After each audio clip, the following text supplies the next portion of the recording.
Hello, everyone. I'm Leonel August Rodriguez. I'm the Executive Vice President for Access Medical Laboratories. I'd like to thank everyone for joining us on another Access Live, where we bring you insight from leading medical experts. Now, we do ask that all questions are submitted via the Q&A, as they will be answered at the end of our lecture. I am so thrilled to have with us for what promises to be a very insightful and empowering session.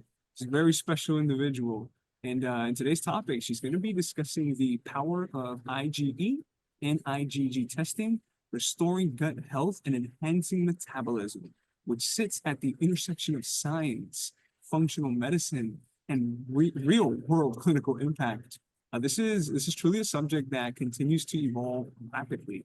And with chronic inflammation, metabolic issues, and food sensitivities on the rise, understanding the role of immune-mediated responses has never been more critical.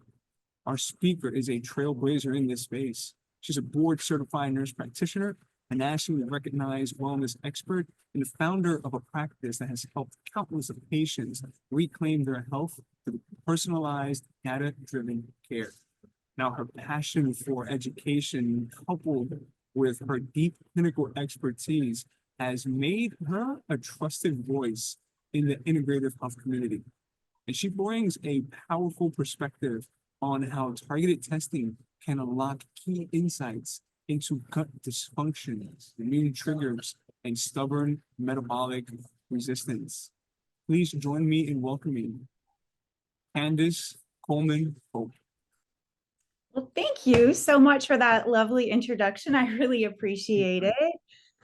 I'm going to move through the slides. So again, I'm Candice Coleman-Pope. I'm a family nurse practitioner, as well as an adult gerontology acute care nurse practitioner, and certified in functional medicine from the Institute for Functional Medicine, currently working on a doctorate in lifestyle medicine. And anyone that knows me will tell you I'll talk to anyone about gut health optimization. I really like to empower patients with making everyday decisions to optimize overall health. So what we'll be covering today is really just an overview of immunoglobulin E versus G testing, some of the controversy that sits behind allergy testing, understanding the implications of leaky gut in immune reactions and responsiveness, as well as a functional medicine 5R approach for gut health restoration and protocol. Introduction, I'm going to share a couple just personal patient stories and wins, and then we'll open it up for questions. So just to quickly review our overall immune system antibodies, we have 5 different types of antibodies present in our immune system. So when I think of IgG, I think G as in gone. So this means that it is a delayed immune response from something that has been introduced that our immune system is identifying as a foreign invader. So it's been introduced, it can create some chronic exposure and inflammation, but it is no longer present. IgA is going to be a mucosal defense. So this is going to be a reaction on the endothelial layer, just like in the gut wall. You might be familiar with seeing IgA testing when you're doing celiac testing or gluten sensitivity. IgM, immediate, M, immediate. So this is the first responder, the first antibody after an infection or a current immune activation. IgE is going to be a histamine related response, a true allergy. And then IgD is less understood. I've honestly not utilized that in clinical practice, but this is just an overview, kind of quick recap of our antibodies. So who might benefit from IgE and IgG sensitivity and allergy testing? I often will have patients that come in and I like to integrate this into their initial workup. And they will say to me, well, I don't have any gas or bloating or indigestion, but they'll have a myriad of inflammatory conditions. So individuals that have just brain fog or fatigue or autoimmune presentation, any type of weight loss resistance, of course, skin reactions, if we have any type of behavioral or mood disorders. Often I think people just fail to pay attention to the fact that 90% of our serotonin, the chemical that tells us that we're fine and everything is okay in the environment, 90% of it is manufactured in the gut. Dopamine, 50% of that. So there's a huge correlation with mind-body connection to the gut, of course. So pretty much all of our patients could benefit. And I like to tell my patients that I want to control the controllable. So the lowest hanging fruit, if I can take something away, eliminate it, or at least be aware of it, information is power. So really everyone can benefit from this test. So I really appreciate, again, as a recap, IgE, that immediate allergy, but I love how AccessLive's, the technology of the testing is really expansive. So they're going to get a rated signal of intensity for that individual's reaction. And it's also incredibly expanded. I also like to look at an overall immunoglobulin E level for my patients to understand how much are your allergies or triggers really affecting inflammatory response in your system. And then again, for that IgG, it's a delayed reaction. So you could eat something today and not have any type of symptoms from it for multiple days from today. And it's not always going to be, again, GI related. So often when I review results or talk to individuals about IgG testing, they will say to me, oh, well, I've done an elimination in the past. I took dairy away for a week and I had no response. So I know that I'm not allergic or sensitive to it. But the food antigens, the half-life is actually 21 days on average. So unless you completely remove that food substrate from your system, you're really not going to get feedback that everything is okay. So I really like to test and not guess and see where we are with individual reactions. This is just an example if you haven't seen AccessLive's report. So again, I really appreciate that it will quantify the rated signal intensity of each individual. So you'll see the level and threshold of activation for IgE and IgG. And then on the bottom, that was just an example patient, so you could appreciate the different grades of signal intensity. And then why the controversy? Certainly there is a lot of controversy. I will never forget the very first time a patient called me and he was at a gastroenterology appointment for a screening colonoscopy. And he was like, hey, Candice, I'm on speakerphone with you and my gastroenterologist, and he wants to talk to you about my food allergy testing. I, of course, was under the impression he was going to be like, hey, awesome job. This patient is off of his antacids. He's lost over 20 pounds. He's doing phenomenal. That was not the case. He wanted to basically tell me that IgG testing was not a valid or studied test. And it was a perfect conversation for us to really have a dialogue about what I'm looking for. I think the verbiage, unfortunately, of IgE, allergy, and IgG sensitivity has created a lot of misunderstanding and misinterpretation of what we're looking for. We're looking for an issue with digesting, getting rid of a substrate, or as a screening tool for leaky gut. We're not looking for a true allergic reaction. There's also a lot of different tests that are available to look for IgG. IgG have 4 different types of subclasses. 1 through 3 are pro-inflammatory. So those are going to be related to interleukin response, TNF alpha. You're going to have a cascade of inflammation through subclass 1 through 3. But if you do not separate that through the type of testing that you're doing, you could have some false positive and some really inconsistent results. In functional medicine, the foundation of the work that we do with patients is to really uncover a detailed history and a true partnership. We really want to look at their detailed history with food overall and map their immune reactions with the test with the patient. We're also not vilifying certain foods for life. We want to understand what's going on right now.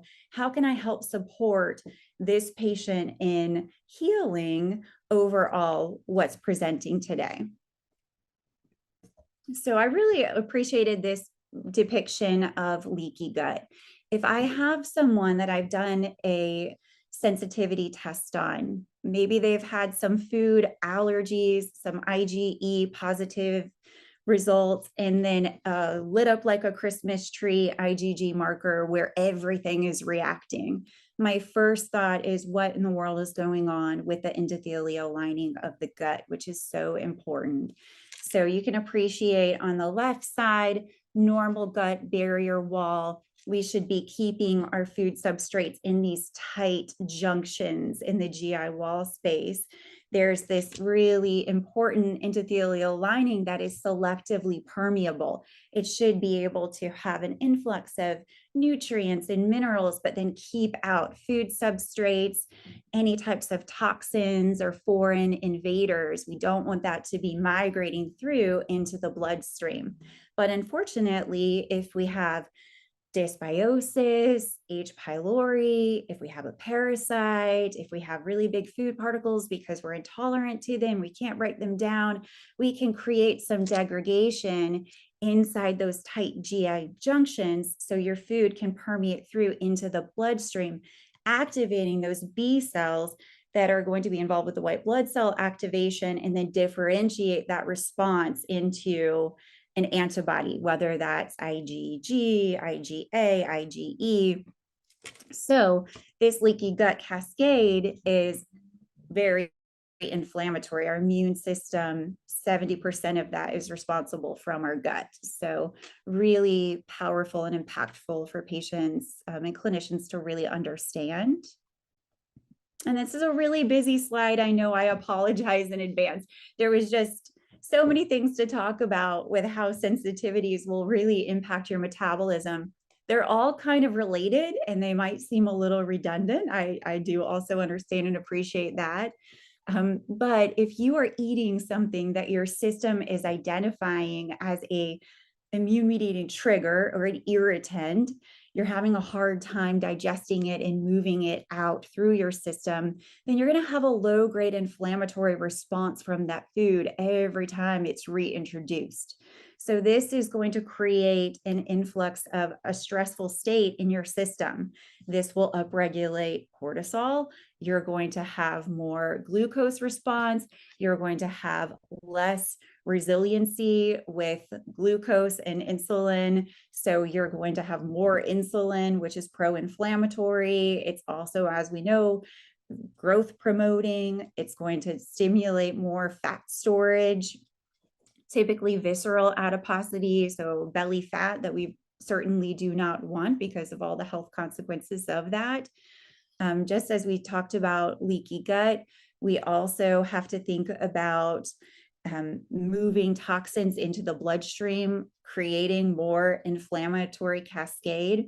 Again, that brain-gut connection, so neurotransmitters being altered. So when all of this cascade is happening in your system, you're going to have more peaks and troughs with your glucose levels. You're going to have energy crashes. You're going to feel like, I need to consume something that's high in sugar to give me more energy.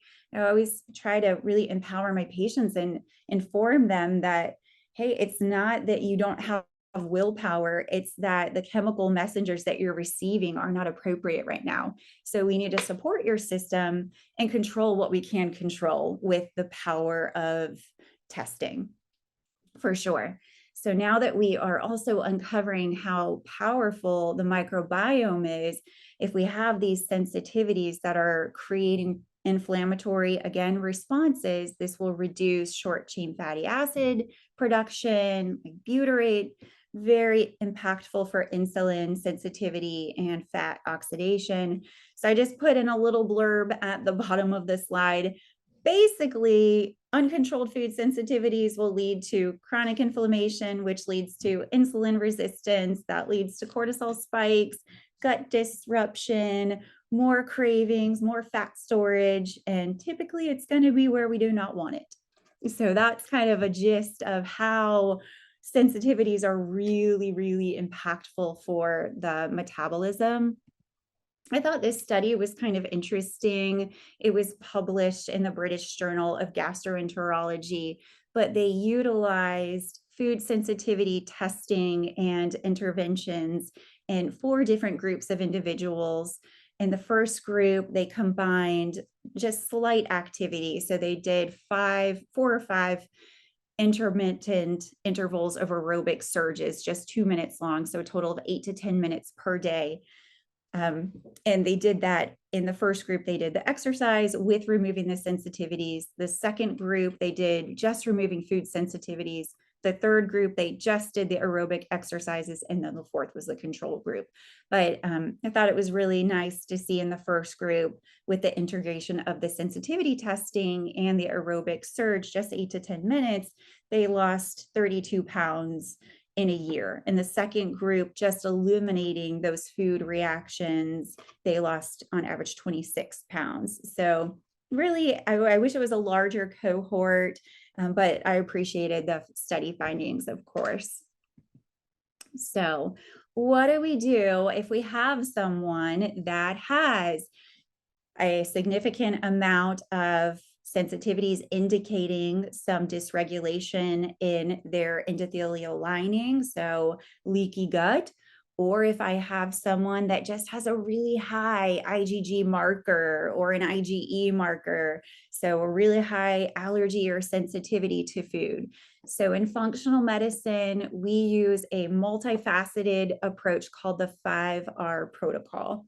So what we want to do is we want to try to remove, that's the first step in the process. We want to remove whatever's creating that inflammatory drive, remove the offender. So I'm going to eliminate that food. But again, because the antigens stay present for about 21 days, everyone's a little different in their protocol. I always partner with my patients for what they're kind of open to integrating, but ideally 6 to 8 weeks for me is preferred. We'll also talk about the signal intensity for each individual. So you really do need to understand the diagnostic report and use that with each individual. But we want to remove the offender.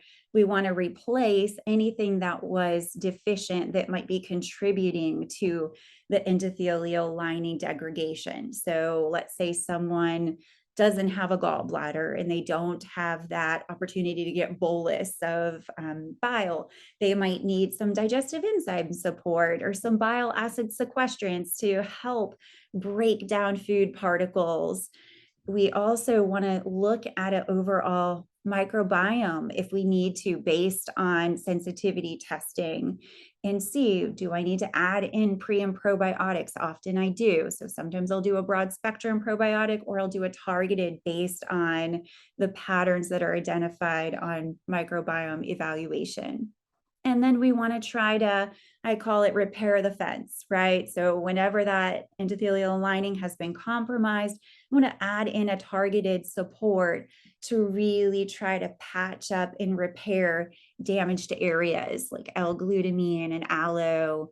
So there's lots of different substrates that you can add in to try to improve that. And it is a regenerative process. So absolutely, if someone has leaky gut, it doesn't mean they're always going to have it.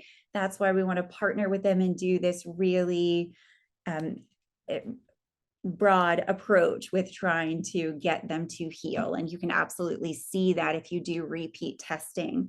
I will typically repeat test in about 3 months. And it's great to see things that they were positive for responding to previously, that it's totally fine now. And we've reintroduced it and their immune system isn't reacting.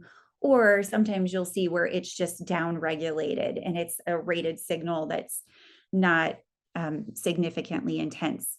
We also want to focus on rebalancing. So just the fast pace of our lives, a lot of us are eating on the go. We're not taking time to understand that actually chewing food is part of the digestive process. We want to make sure that we're being mindful with our eating patterns. And we want to focus on stress reduction and really supporting our whole system for digestive health optimization. So that's our 5R protocol. And I'm just blowing through these slides so fast, I realized that. So first patient that I want to talk about, this individual came to me with common GI symptoms. So with a lot of gas and reflux, indigestion. She happened to be positive for IgE testing with dairy and eggs. She also had temporarily tried to play around with some foods.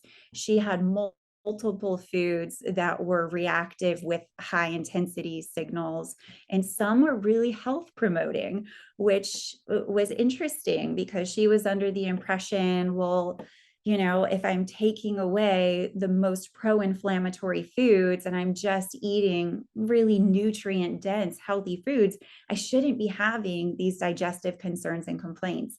And it was just because her body had identified, I think some of them, if them were like artichoke and pineapple, as being an offender for her. So we took those away for that targeted period, put in digestive support, the whole 5R protocol, and there was significant reduction in her symptoms, totally normalized bowel habits, and then she was able to reintroduce those IgG foods and was completely fine with them. Now, when you're an adult, an IgE positive food is very, very difficult with kids. While their immune system is maturing, it's a little easier for them to be adaptive with the immune system identifying something as a true allergy. It's a little more complicated if your system is saying, I am going to create a histamine mediated reaction to this food as an IgE level. Oftentimes when patients remove everything and heal, if we cannot improve that, it's not worth it. A lot of times they'll just say, I feel so great when I'm not consuming these substrates, I'm just going to keep them out. So that's kind of how we approach that with true food allergies. The second patient came in with chronic skin issues, manifesting with a lot of just eczema and dermatitis. No IgE positive foods. So she did not have any type of acute allergic reaction in that IgE panel, but it was completely reactive for IgG markers with almost everything. It was unbelievable how bright and lit up that panel was.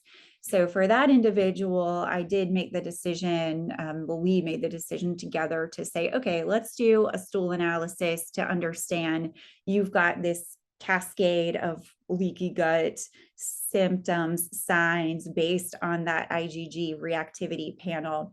Let's do the microbiome study, which was positive for parasite, which was fantastic to be able to say, hey, we just need to do this parasite protocol, eliminate that. Let's take away the highest reaction of the IgG foods, because again, we want to control what we can control, remove what our system is identifying to be really irritating when I'm trying to repair things.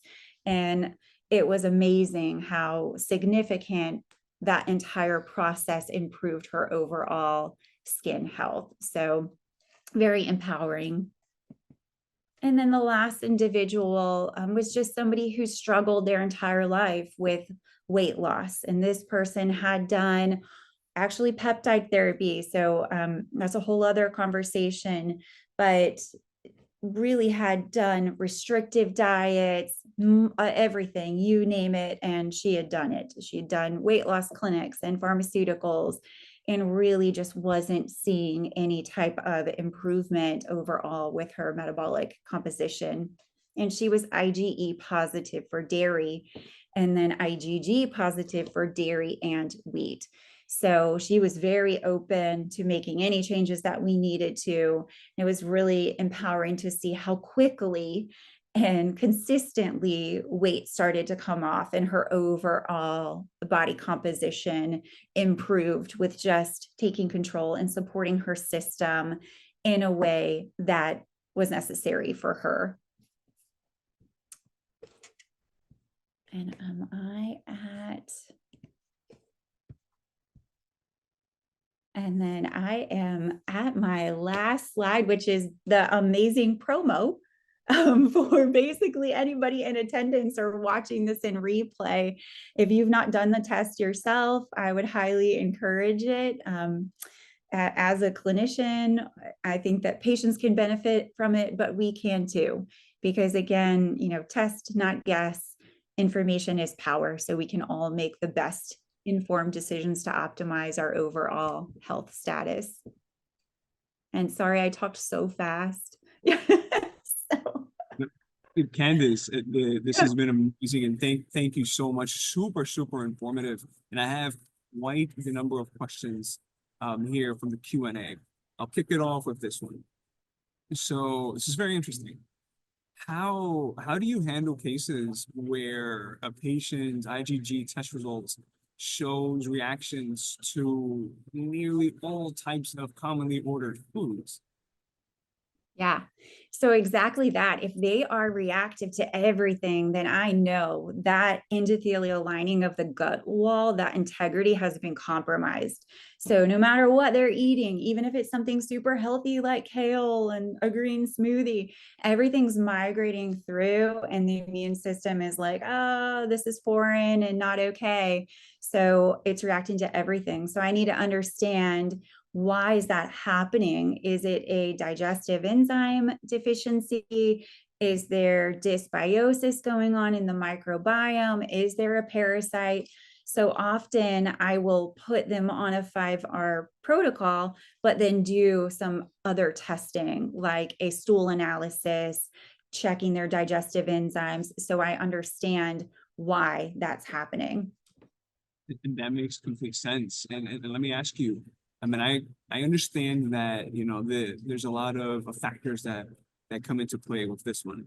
So in the case studies that you mentioned, right, especially for the weight loss resistance, how long did it take, or how long does it typically take on average for your patients to see measurable changes? Yeah. So I always tell my patients, 1 to 2 pounds per week is incredible.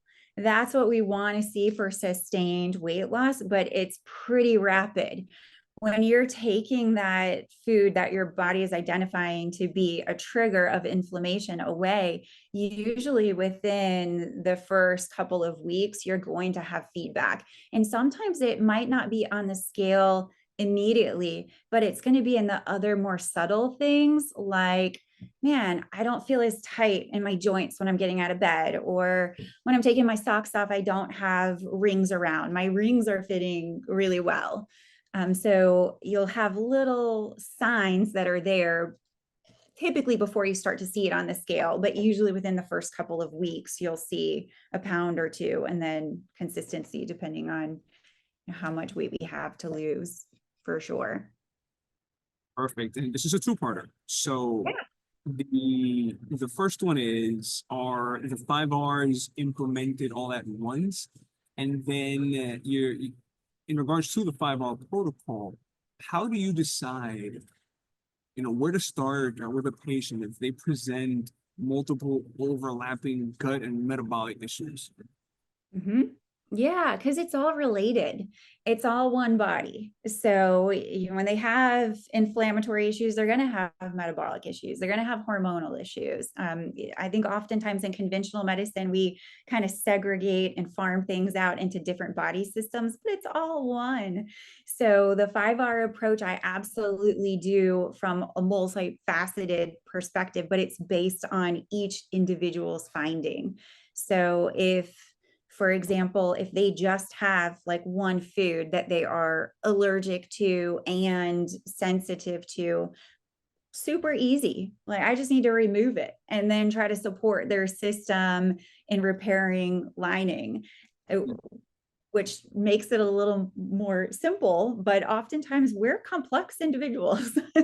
So kind of the approach that you take is going to depend on how each patient's presentation is presenting. Fair enough. And it's becoming more common, that and appearing more, and the link between gut permeability inflammation, and cortisol. It is truly, truly compelling. Do you incorporate cortisol testing in your protocol as well? Yeah, you better believe it. Yep. Because it's such a master orchestrator of hormonal regulation overall, right? So if I am not looking at signals that are going on through your hormones, then I'm not really going to understand what's going on through your system as a whole. And that's the basis of functional medicine. We want to do a root cause analysis so we can support you from every aspect. So I love it. absolutely. I'm so sorry. Oh yeah, no, I'm so sorry that I just spoke so fast. Um, I get excited to talk about this gut health test, clearly. It truly is exciting, and you nailed it with, looking at the root cause. I love it. Do you ever have to retest the IgG levels after a period of elimination and healing in your patients? And if you do, what kind of changes do you typically see? Absolutely. I do like to retest, not only because I think that it's empowering for the individual to see, oh my goodness, I of course they're going to feel better, but when you see it in black and white and I can lay a side-by-side comparison of their labs right in front of them and say, oh my gosh, look at the work that you've done. You have completely repaired your endothelial lining. I've had someone who was reactive to so many things and did a full protocol, and she was having a lot of autoimmune expression, got off of some pharmaceuticals, and just living her life, which she hadn't been able to do in a very long time.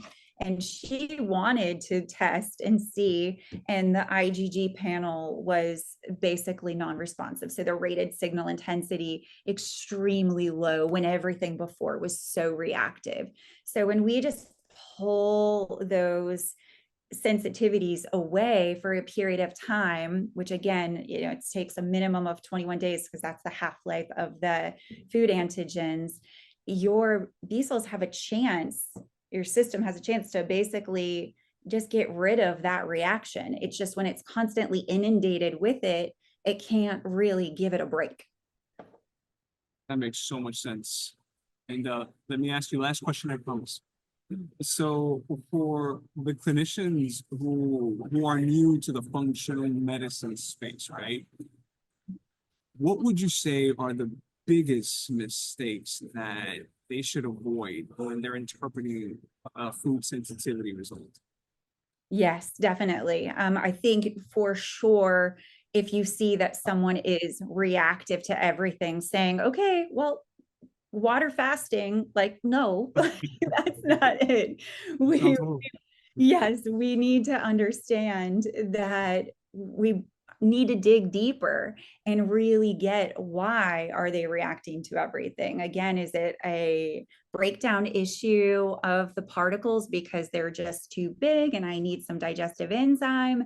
Is there something else going on, like a bacterial presentation that I just haven't really uncovered? So I need to do some more investigative work. But I think sometimes when we see, oh yeah, you're reacting to everything, and we can't eliminate everything at all. We need to really appreciate the signal intensity and then also collaborate to get a full picture of what's going on with their digestion. Beautiful. Candice, we are at time. You have been amazing. On behalf of Access Medical Laboratories, again, want to thank you for a beautiful webinar on the power of IgE and IgG testing, restoring gut health and enhancing metabolism. It was truly a pleasure to have you on. Thank you so much. To My pleasure. Thanks for letting me share. Absolutely. And thank you again. And to our audience, thank you for tuning in to another Access Live, where we bring you insights from leading medical experts. Don't forget to like, don't forget to subscribe, and stay healthy. Till next time.